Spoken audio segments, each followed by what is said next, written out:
Welcome to the cheating story lab. While loading the dishwasher, Natalie spoke words that sealed our marriage's end for good. Oh, come on, Dylan, you've been talking about divorce for 2 years now. We both know you're just bluffing. I switched off the water, dried my hands, and walked to my office, returning moments later with a manila folder in hand. These are dated September 14th, I declared, pushing the papers towards her across the kitchen counter. The service of these documents occurs on Monday morning. Your attorney will receive copies by noon. Her face drained of color as she opened the folder and flipped through pages. A petition for dissolution, financial disclosures, proposed parenting plan, all bearing the county clerk's 6-week-old stamp. When did you do this? 6 weeks ago, as I had said earlier. Her hands began to tremble. Dylan, wait, we can discuss this. I didn't think you were serious. I know you didn't. That's the problem with being underestimated for so long. Over time, our frequent interactions seemed less noticeable to people. Natalie and I crossed paths during graduate school. She pursued an MBA while I completed my engineering master's degree. She was captivating, assertive, and always anticipating the next move in a conversation. My feelings for her deepened rapidly. We tied the knot at 27 and purchased a home at 29, welcoming our daughter Piper at 31. The initial decade was fruitful, characterized by distinct careers and varying routines that we managed harmoniously. She excelled in pharmaceutical sales, while I transitioned into project management for a tech firm. Our income was sufficient, enabling us to enjoy lavish holidays and host dinner parties where guests often complimented our synergy. However, the first signs of distress emerged around the 12th year, as Natalie's promotions brought longer work hours, increased travel, and substantial bonuses, while my career stagnated. I was competent at my job, but not outstanding, and I found comfort in that arrangement. I cherished being present for Piper's soccer matches and science fairs. Subsequently, Natalie began making critical comments. It seems quite luxurious to depart at 5 daily. Yet, some of us are constructing a life. I bear the burden of maintaining this family, so perhaps a bit more help around the house wouldn't hurt. At first, I resisted, acknowledged that I contribute 70% of her income and am not exactly a freeloader, highlighted how I took on primary parental responsibilities when she opted for a promotion with regular travel, questioned if she valued anything I offered, to which she'd apologize, express stress, pledge change, then repeat the pattern every 3 weeks. By year 14, her responses followed a predictable pattern. Any argument, any boundary set, or demand for shared responsibility, she would respond with some variation of, "What are you going to do? Leave? We both know that's not an option." She was right initially, I wasn't. We had Piper to think about, financial obligations, a life built together that felt unimaginable to dismantle. But something changes when someone tells you often enough that you won't stand up for yourself. You begin to question if they were correct, then ponder if disproving them might be worthwhile. The turning point occurred in June, as you had been working on a significant project for 9 months, a complete overhaul of infrastructure for a municipal client. This was the largest project I had spearheaded, and we received notice that we would receive a Regional Innovation Award. My company organized an event to honor this achievement, cocktails, speeches, and actual recognition for my creation. I invited Natalie and scheduled it 2 months in advance. On the day of the ceremony, I texted her at midday, "Are you still able to attend tonight? The ceremony begins at 7, she replied at 6:15. "I'm unable to come. A client dinner ran late. Congratulations, though." I stood in our bedroom, dressed in my suit, staring at that message. She was only a half hour away from the venue.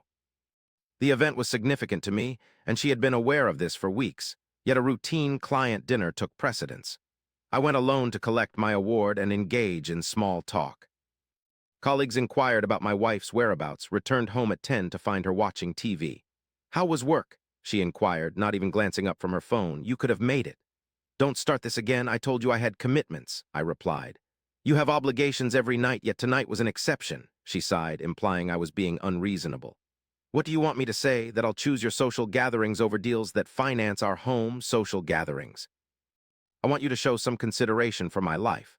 She began laughing at the mention of divorce. "Here we go again with the threats," she said. "You always do this, get emotional, claim you can't handle it anymore, then nothing changes. Tonight, I refuse your provocation." I lay in bed for 3 hours staring at the ceiling before finally getting up at 2 a.m. and searching for family lawyers near me on Google. I spent 2 weeks researching, reading reviews, checking credentials, and seeking someone with a reputation for handling contentious cases. I met with attorney Brendan Sharp, who has 18 years of experience in complex asset division, and scheduled an appointment for a Thursday afternoon, informing my office that I had a dental appointment instead. His office was situated in a pricey converted Victorian downtown building. His rate was $350 per hour, which proved to be worth every penny. In our initial meeting, I detailed all aspects of our strained relationship, including the disrespect, emotional dismissiveness, financial control through higher earnings, threats to limit access to Piper if things continued to be difficult, and how couples therapy always ended with her refusing to return after 2 sessions. "From what you're saying," Brendan commented, "it seems your wife assumes you won't follow through, which gives her a significant edge in negotiations." "That assessment is spot on, so let's strip her of that power." He leaned forward. "My suggestion is that we file for divorce, but we don't inform her immediately. Gather all necessary documents, financial records, parenting plan, property division proposals, have them notarized for legitimacy. Once you're ready, serve her with these papers. Won't this escalate things? No, it clarifies matters. At present, she believes she holds the reins in this negotiation. By filing first and discreetly, you are regaining control. She can no longer use the threat of divorce against you, nor can she promise to address issues when the court has already been engaged." Over the following month, I collected relevant documents, bank statements, tax returns, mortgage records, credit card bills. Brendan's paralegal helped me organize 13 years of financial data. We documented my frequent involvement as primary caregiver by detailing Natalie's travel schedule. We created a custody arrangement that mirrored our actual circumstances, given that I had been managing school pickups and doctor appointments for years. Our financial situation was intricate. Natalie earned $200,000 annually. I made $140,000. We possessed $400,000 in home equity, $300,000 in retirement funds, and $60,000 in savings. Our debts were minimal, confined to the mortgage. Oregon, being an equitable distribution state, not a community property one, implied that the court would distribute assets fairly rather than equally by default. Brendan believed my role as primary caregiver could benefit me for both custody and asset division. We filed on September 14th. The court fees amounted to only $400, additional costs being covered by Brendan's retainer. The petition was composed in a measured, factual, and professional manner, citing irreconcilable differences, suggesting joint legal custody with me receiving primary physical custody, proposing an asset division slightly favoring me to account for my increased parental role. The process took 45 minutes at the courthouse. The clerk verified and stamped everything. A case number was assigned, setting a preliminary hearing date for November. Copies were provided to me. I exited with concrete evidence verifying my sincerity and chose not to inform Natalie. Admittedly, it appears harsh or strategic. However, I had a motive, testing if anything would alter if she still thought she held power. My goal was to ascertain whether she could treat me with minimal respect when she perceived no other alternatives available. Regrettably, she failed the test. The subsequent 6 weeks became a tutorial on disdain. She missed Piper's 10th birthday dinner due to a conference call, offered an ambiguous compliment for the 3-hour meal I prepared for her favorite dish, displayed indifference when we discussed our communication issues, scrolled through her phone during our attempt to watch a movie together, and remained unresponsive. I didn't retaliate, didn't make threats, didn't beg. Instead, I merely documented. I kept a journal of each interaction. Every slight, every event that affirmed my decision was sound. The divorce documents lay in my office filing cabinet, on standby. Nightfall brought the dishwasher running. Another disagreement ensued about Piper's timetable. Natalie suggested enrolling her in an expensive travel soccer team with year-round weekend tournaments, while I believed it was excessive as Piper was under pressure from school and weekends would further reduce our scarce family time. "You're keeping her back because you're satisfied being average," Natalie asserted. "I won't raise a child who accepts mediocrity. I'm raising a balanced child. Instead, you're rearing a child who will resent you for restricting opportunities due to your comfort not pushing boundaries." It was then that I made the error of expressing I couldn't continue, hinting if we couldn't parent cooperatively, perhaps we shouldn't be partners at all. This led her to laugh, claiming I was bluffing, which prompted me to grab the file. In the kitchen now observing, I felt an unusual tranquility, not triumphant feelings per se, but rather a sense of release. The matter was resolved, the power dynamic had shifted. She exposed my bluff and I demonstrated my superior hand. "Dylan, please," her voice trembled. I didn't imply what I stated, I was merely upset. We could attend proper therapy sessions this time, I'll ensure it. We attempted therapy, 4 distinct therapists in 3 years, yet you abandoned each one of them. I will be committed this time, I swear. Natalie, tonight you told me I'm average and hindering our daughter's progress. That's not frustration speaking, that's what you truly believe. I was enraged. I only say harsh things when I'm angry, something you already know. I did know that, it was part of the issue. Service of process occurs on Monday, I repeated. You have 30 days to respond. Brendan Sharp is my lawyer. His details are in the documents. You should secure your own representation. You've had a lawyer throughout this time. Affirmative, for 6 weeks. She broke down in genuine tears, not the heated kind during disputes. How is it possible for you to take this action without discussing it with me? For 2 years, I've tried talking to you only for you to claim that I was bluffing. Upon seeing the documents, she paused, looked at the papers. What about Piper? The parenting plan is outlined in Section 4. I have primary custody. You get alternate weekends and Wednesday evenings. It may be altered as necessary, but it reflects our current situation. You're taking my daughter away from me. I am compiling evidence that I've been her primary caregiver for the past 5 years. The court will decide whether this arrangement should continue.